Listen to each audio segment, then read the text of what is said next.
dioxinová válka! Žádný strach, sundáme to. No nic, tak to vezmeme žiletkou. Můj bože, vypadáš jako tvůj táta.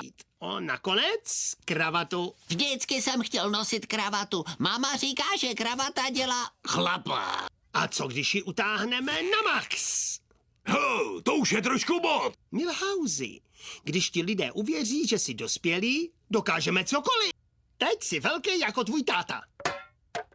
Půjčil jsem si dodávku. Řídím dodávku. Naboural jsem dodávku. Půjčil jsem si další dodávku. Dal bych vám všechny svoje peníze, ale mám peněženku v zašitý kapse. Brejden, pane Kirku. Díky, pane přítezás. Hej, Barte, tvůj dospělej kámoš je v poho. Měli bychom je šikanovat častěji.